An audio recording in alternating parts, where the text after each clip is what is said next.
cái này mình dừng thực xa mê riêng tìm một hình với hiệp chỉ đẹp và đạo nghi là không năng cư miền bậc mùi phong khác đôi chìa mình chạy kịch ca phần đây là dây còn lọc bật bằng cổng hót thì phí về kê tù viên mình ở xuyên để mình thả mình ca rồi lực rừng trang được ca cổng hót thì bấy mình sẽ lần tốt cho cổng hót để thấy là kỳ đạo tướng thì bốn mình hơi là hơi phơ trong phút để tu miền một con này là tây để cứ của rock là tam ca này nó lần claim là con kế là thì rắn miền ro ở đây thì thầm đá đập nghiệp để tu miền hay thì của mỗi nước cứ nhận nên cũng đọc hoạt hot là cuộc là mình nuôi chuẩn trẻ miền bảy động lực miền trả thì mỗi chuẩn trẻ pro là ngon khẩu là mình đăng hồi lo gọt hay prap hay mình vừa tám thì phí chuẩn trẻ pro miền tận thị miền nè lượng đồng càng luôn anh mơ nghe kê anh chân tới thật kỳ mình đọc luôn thì bay chuẩn trẻ pro khăn crowd là mình trong hỏi kia nó đây bắt đầu đèn non trong hỏi ở quay nó cứ thôi được luôn anh mình cho bạch để nam một trò trai chân sầm rạp này chuyện trẻ rừng rùa nứng là từ mình ngay về miền bay trong nội nâng là lấy những chỗ màu đèn con sau tìm một hay bằng uốn là ca khơi được sa mạ nhưng mà thà ca khơi được sa mạ đến khơi đòi được việc này là tạm bất tới cứ dương mơ sẵn sàng vì sa mạ trên đèn nào tới sa mạ đó chân sa mạ cứ pre tha niệm ngọc rung ngọc chạm bơ ba tiếng lại đòi mình biệt biên lui chọc lon này là tùy lái trên đèn biên sờ miền thua sông ruộng đi riêng được nông tì ngặt nâng ban ốc rồng chất lò nè khai dồn tha sa mạ cứ trên đèn buồn là co sọc lệ bong tận đạp chỉ bố căn bát đa bình tam từ cốt đồng ra ban trang tục tha có bị chấtដែលbiệt biên nèជីវិតអ្នកដតីមិនឈ្មោះថាជាសមណៈឡើយណែព្រោះហេតុដូច្នោះសមណៈដែលពិតប្រកបគឺអ្នកបួសដែលទ្រង់ធម៌វិន័យប្រតិបត្តិត្រឹមត្រូវគួរជាទីជ្រះថ្លានៃជំនាញជនទូទៅទៅហៅទៅសមណៈណែហ្នឹងអញ្ចឹងដូចម្ដេចទៅដែលហៅថាការឃើញមិញយើងថាការឃើញនៅសមណៈ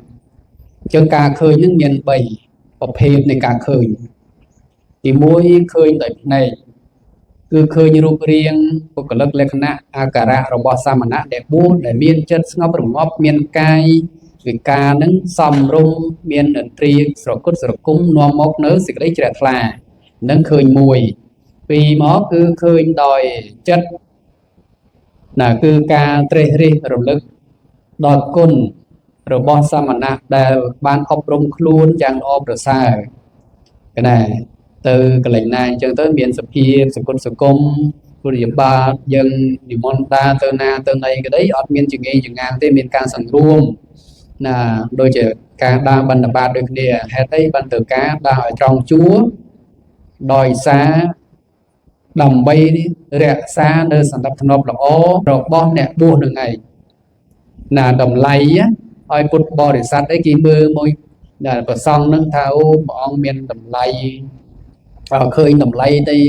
ប្រសងព្រះអង្គសគុណសង្គមព្រះអង្គសង្រួមល្អអត់ចង្អេងចង្អាងទេហ្នឹងហើយមិនទៅតឹងរឹងរូសហើយចំណុចទី3ហ្នឹងគឺការឃើញដោយបញ្ញាគឺមានបញ្ញាពិចារណាគុណតម្លៃរបស់សាមណៈដែលមានពេលវេលាច្រើនសម្រាប់អប់រំកាយវិជ្ជាចិត្តរហូតបានសម្រេចមគ្គផលនេះពាក់ព័ន្ធទៅនឹងការឃើញ នៅគុណនៃការអប់រំកាយវិចារចិត្តរបស់សមណៈនោះណាដូចជាការពីសម័យព្រះអញ្ចឹងបានសម្រេចមគ្គផលណាបច្ចុប្បន្នហ្នឹងក៏ឃើញថា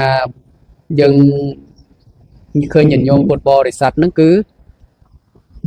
ដែលមានសេចក្តីជ្រះថ្លាច្រើនហើយខ្លះហ្នឹងរៀនសត្វអភិធម្មប្រសងយើងតាមអត់ចង់តន់ទេណាបើយើង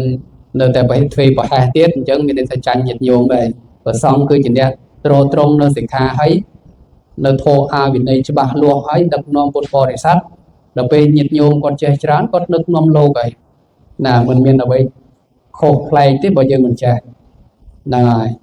វាចំណុចមួយដែលគួរឲ្យមានការព្រួយបារម្ភត្រង់កន្លែងថាប្រសងមិនសិក្សារៀនសូត្រណាណាដូចជាពាន់ទៅនឹងព្រះអង្គអង្គលីមាព្រះអង្គចង់ដឹងហ្នឹងមើលអង្គលីមាតើសម្លាប់មនុស្សប្រមាណនេះហើយសម្លាប់នឹងមូលហេតុអីដើមចោមដំបងនឹងសម្លាប់នឹងហេតុអីដែរអហិង្សកុមារអង្គលីមាតាមពិតនឹងដូចជាការណែនាំរបស់លោកគ្រូដែរទេណាដែលមានកំណត់អាក្រក់នឹងចង់សម្លាប់សិស្សចោលដោយការញុះញង់របស់សិស្សផងគ្នាដែលបាន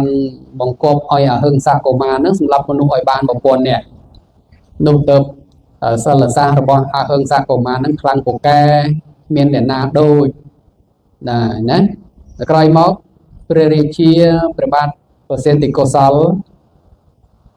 ប្រងព្រាមទៅចាប់អហិង្សកុមារនៅក្នុងព្រៃណាម្ដាយរបស់អហិង្សកុមារហ្នឹងអាណិតកូនណាស់ក៏ធ្វើដំណើរទៅកាន់ព្រៃនោះដើម្បីប្រាប់កូននឹងឲ្យជះចេញទៅព្រះសម្មាសម្ពុទ្ធទ្រង់ដឹងច្បាស់ថាប្រសិនបើអហិង្សកុមារបានជួបម្ដាយនោះគាត់នឹងសម្លាប់មិនខានទេព្រះអង្គដឹងញាណអហិង្សកុមារថាព្រះអង្គនឹងត្រូវប្រោះយ៉ាងម៉េចទៅព្រះអង្គនឹងទ្រង់យាងទៅកាន់ព្រៃនោះពេលអហិង្សកុមារបានឃើញព្រះពុទ្ធក៏មានចិត្តគិតនឹងធ្វើគុណកាត់យកម្រាមដៃបង្ក្រប់1000អញ្ចឹងមានន័យថាបាន999ហើយនៅសល់មួយម្រាមទៀតទេបានគ្រប់ចំនួនតាមលក្ខខណ្ឌរបស់គ្រូពេលនោះអហិង្សកុមារក៏យាដាវដេញតាមព្រះពុទ្ធតែដោយឫទ្ធានុភាពរបស់ព្រះអង្គនឹងអហិង្សកុមារនឹងមិនអាចដេញតាមព្រះអង្គទាន់ឡើយណាតែគាត់ស្រែកឡើងថាសាមណៈឈប់សិនសាមណៈឈប់សិនព្រះអង្គទ្រង់ត្រាស់តបថាតថាគតនឹងឈប់ហើយនៅតែអ្នកទេដែលមិនទាន់ឈប់នោះអហិង្សកុមារចម្លែកចិត្តណាស់ទៅសាកសួរបន្តថាសាមណៈកំពុងតែដើរខ្ញុំបានឈប់ទៅហើយហេតុអ្វីបានជាសាមណៈពោលថាតថាគតឈប់ហើយនៅតែអ្នកទេដែលមិនទាន់ឈប់ព្រះអង្គត្រាស់តបថាតថាគតបានឈប់ធ្វើបាបហើយនៅតែអ្នកទេដែលមិនទាន់ធ្វើឲ្យឈប់ធ្វើបាបនោះអហិង្សកុមារគ្រាន់តែបានស្ដាប់ពាក្យប៉ុណ្ណេះក៏មានស្មារតីនឹកអស្ចារ្យក្រៃពេកក៏បានបោះបង់នៅដាវចោលហើយសូមព្រះអង្គពុទ្ធជាឧបសម្បទារហូតដល់បានសម្រេចជាព្រះអរហន្តដោយសារអហិង្សកុមារសម្រាប់មនុស្សកាត់ម្រាមដៃយកដល់ជាកម្រងការជាកម្រងអញ្ចឹងណាទៅគេឲ្យឈ្មោះថាអង្គលីមានេះជាតួយ៉ាងនៃការឃើញសាមណៈដែលនាំឲ្យលះបង់អំពើអាក្រក់ចោលចោរកម្មសម្រាប់មនុស្សហើយប្រព្រឹត្តល្អត្រឹមត្រូវរហូតបានសម្រេចផលដ៏ប្រសើរណាហ្នឹង